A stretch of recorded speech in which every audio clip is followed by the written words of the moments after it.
Assalamualaikum warahmatullahi wabarakatuh. Perkenalkan, nama saya Ersa Fitri Rahmadiani dari Fakultas Vokasi, Prodi D3 Perpustakaan, Universitas Airlangga. Di sini saya ingin menjelaskan bagaimana sedikit informasi mengenai Al-Quran.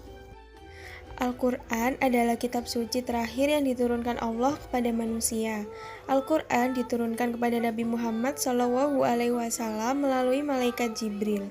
Fungsi Al-Quran ada beberapa macam, mulai dari fungsi Al-Quran dalam agama Islam, fungsi Al-Quran bagi kehidupan manusia, dan fungsi Al-Quran sebagai sumber ilmu.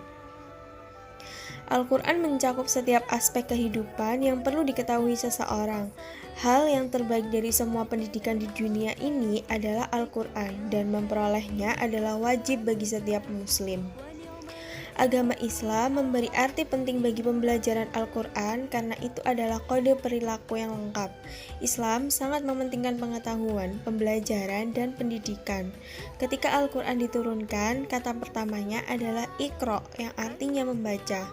Oleh sebab itu, fungsi Al-Quran dalam agama Islam sangatlah esensial. Yang pertama adalah fungsi Al-Huda atau petunjuk. Dalam Al-Quran ada 3 posisi Al-Quran yang fungsinya sebagai petunjuk. Al-Quran menjadi petunjuk bagi manusia secara umum, petunjuk bagi orang-orang yang bertakwa, dan petunjuk bagi orang-orang yang beriman. Kedua, ada Al-Furqan atau pemisah. Fungsi Al-Quran sebagai pemisah adalah dapat memisahkan antara yang hak dan yang batil, atau antara yang benar dan yang salah. Di dalam Al-Quran dijelaskan beberapa hal mengenai yang boleh dilakukan atau yang baik, dan yang tidak boleh dilakukan atau yang buruk. Yang ketiga ada Al-Ashifa atau obat. Al-Quran bisa menjadi obat penyakit mental di mana membaca Al-Quran dan mengamalkannya dapat terhindar dari berbagai hati atau mental. Meskipun Al-Quran hanya sebatas tulisan saja, namun membacanya dapat memberikan pencerahan bagi setiap orang yang beriman. Keempat ada Al-Mau'izah atau nasihat. Di dalam Al-Quran terdapat banyak pengajaran, nasihat-nasihat, peringatan tentang kehidupan bagi orang-orang yang bertakwa yang berjalan di jalan Allah.